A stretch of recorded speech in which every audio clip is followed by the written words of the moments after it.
Jersey rich, nigga. I'm back. Rubber bands and wax. I said I'm smoking on the loud pack.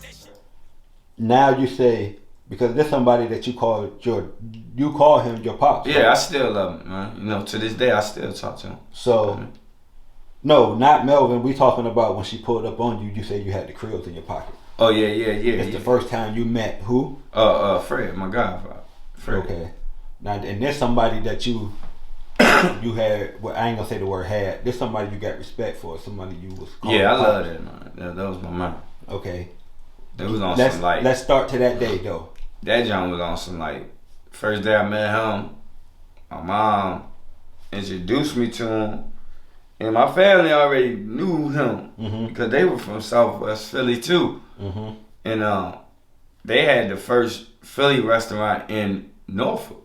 You know, back in the day, Big Daddy's was on Terminal Boulevard. Okay. So that was in like '97. So he came home in '97 and got that joint.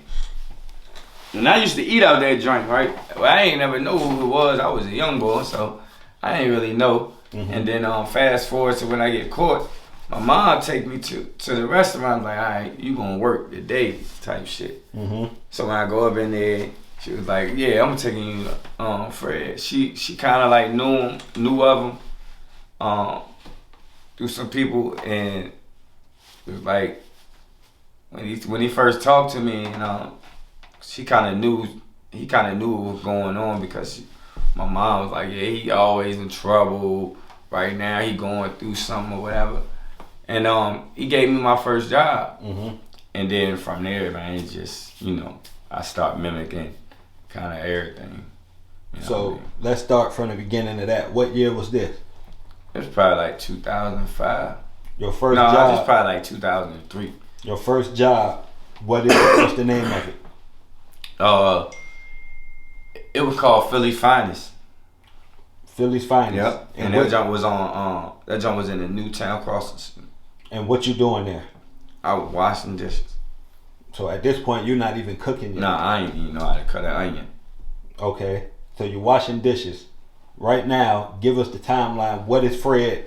What are you seeing? He's a in boss. Fred? He's a boss. What are you seeing in him that's making you want to stay there and say, you know what, the I don't fact want to that- leave and go back to the street? Right, the fact that he's a black man that know how to cook and he's successful out here, that John did it for me. Like, all right, shit, this is what I'm gonna do right here. You know what I mean? So what about when you seen, not to take away from, let's not put the fact that he was putting your hands on him. What made you say, damn, I want to do what Melvin doing and cook? What made Fred? See, I be the never one? wanted to do what Melvin was doing. I never Period, wanted back to be then. in the military. Like, Okay. I'm not going in the military. Period. Facts. I never wanted to be what Melvin was. Okay. Like, Melvin had an issue against women. You know, I ain't find out till I was an adult. But when it all makes sense now why you put your hands on a woman. When his mom skated on him, left the kids, and left him with the father. So it's like he got something against his mom. It's like a love-hate thing against women. So when you've been through mental health therapy and things of that nature, you start to learn it. And now I can understand, okay.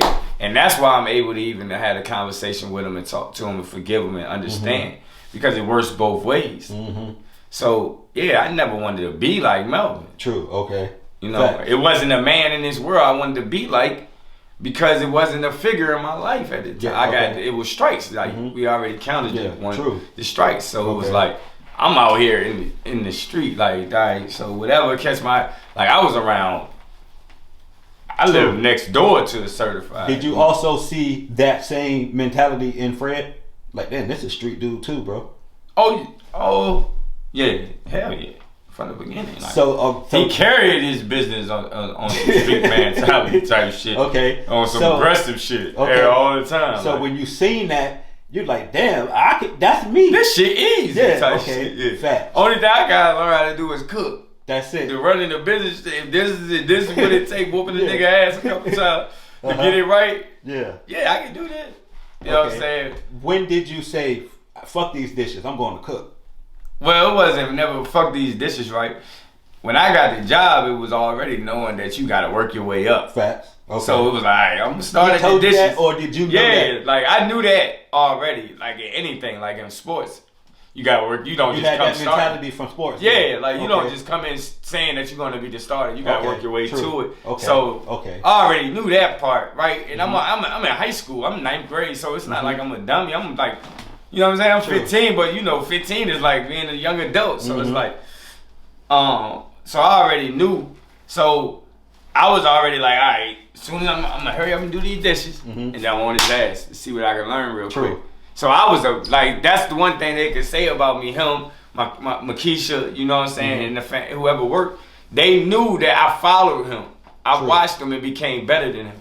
You know what I'm saying? I mimicked every single thing he did, good and bad. You know what I'm saying? So yeah, like I said, like. And when did he notice?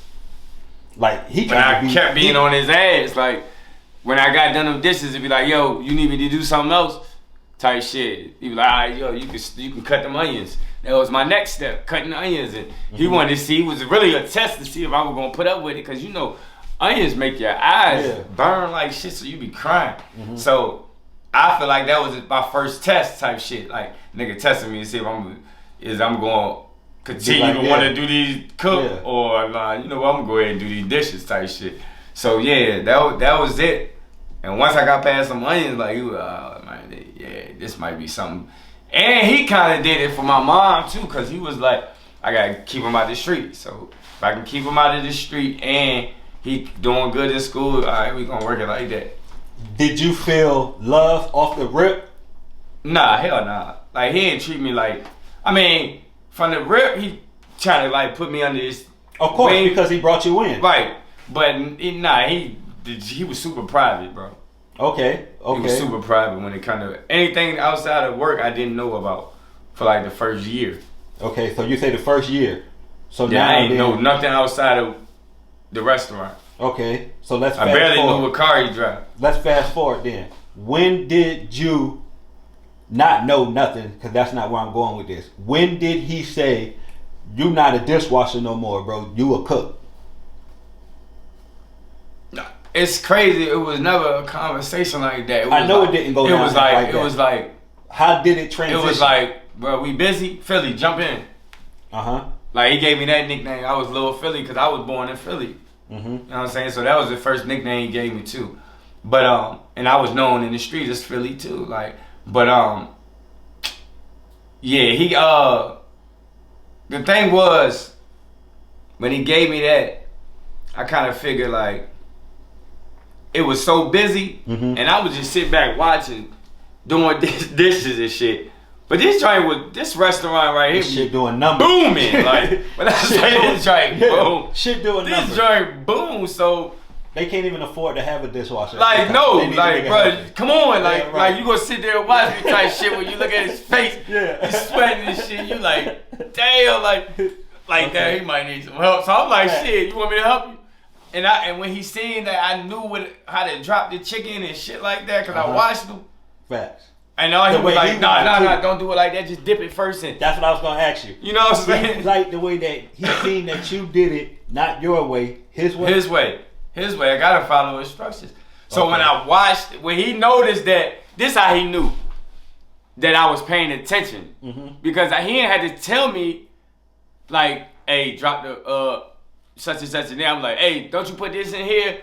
Boom, boom, boom. All right, I'm about to drop it. Wow, type shit. And that's how it happened. Like, niggas started doing that. Shit. Then it was like, bro, why you over there? Like, next day, like, why you over there washing dishes type shit? Like, why you ain't over here? Like, type shit. You know what I'm saying? Then you start seeing the other side of Fred type shit like, nigga, why you over there? Get your, nah, man, type shit. Now, let me ask you this. Was that him showing you love now that you know him? Yeah, facts. Like, and it was known right then and there, like, a couple, as I ain't gonna say it happened the next day, like, as a couple weeks went past, like, Makisha, like, his wife was working there, like, his sons was working there, like, his brother was working there, like, it was a whole family in there, so they, like, Makisha made it, like, Makisha used to be like, that's my little boyfriend and shit. She used to make them comments to him and shit. And then he was like, couple of the brothers and his son was like, man, bro, Pops fucking with you. You know what I'm saying? Like, they started giving me that type of love. And then it was just like, as a year went by, the second, like. So the family was fucking with you? Yeah, facts. Because we all from Philly. So you became the distant. At the end of the day, we all was from Philly. Like, our family was kind of known. True. And tied, so. So that's how you became the distant family member, because y'all all from the same Facts. spot. Like, y'all yeah, all, even though our families ain't interact blood, when we true. was in Philly and like that, but it was crazy. Like, we the only ones in VA. In VA, you know what I mean? We right. families that from Philly. When we type do shit. have conversations about Philly, I know what the fuck I'm talking about. we can relate. You know Facts. what I'm saying? So Okay. yeah, that's how that bond started to grow. And Fred was, you know what I'm saying, like Makisha and her family known out here. Like, they was a big family in VA. So it was just like, yeah, like they accepted me. You know what I mean? Fred always accepted me after like a year of knowing him and cooking at the restaurant. I was under his wing then. Like, now you locked in with him. You love Philly. At what point are you becoming more into personal life? Like, you starting to see things that's not being. So this how it happened, right? So this when I got introduced to the other side of the business owner, and some shit that he ain't want me to see, and I seen type shit. And when the first time I see him beat up one of his workers, I knew it was something else. It wasn't just got to do with this restaurant type shit. You know what I'm saying? I knew he was in something else. You know what I'm saying? I knew this nigga wasn't just no regular person. And I'm from a neighborhood where niggas talk. Yeah. So niggas used to be like, oh shit, that's your people's, woo, woo, woo. And I'd be like, yeah, he own a restaurant, bro. All right, yeah. Facts. Oh shit. Like, niggas used to be like, oh yeah. Okay. Alright, type shit. Like, and I'd be like, what the fuck these niggas are? So now I start doing my own investigation on the nigga. You know what I'm saying? Now I'm starting to watch niggas now. Now I'm really starting to see who pull up. Niggas that I know from the neighborhood. I ain't gonna say too many names, but you've been seeing it, but you're not putting two and two together. Nah, like, I'm seeing niggas like rest of the soul, like I'm seeing niggas like JB, like Jabari and niggas like that pull up, and I'm just thinking like, you know what I'm saying, like Jabari on the music box, you know what I'm saying, niggas be in a club, you know what I'm saying, I'm seeing niggas like that, so I'm not thinking like, I don't know what this nigga do anyway, so yeah, they coming to eat, they all get discounts. But these niggas be walking in the back like type shit, so I'm like, damn, these niggas must be VIP customers type shit. Yeah, the first time I see Jabari he walked around the jump and walked smack in the jump. So I'm like, damn, this nigga VIP from the neighborhood type shit. Like, damn, I ain't know this nigga type shit. So when I see that, I still ain't know, but true. I'm putting, now my antennas is up because niggas is talking and they wondering like, why you never went to him. And yeah, was like, what's why up? you ain't never... No, you know I'm asking you. You never went to Fred and was like, yo, what the fuck going on? Nah, not...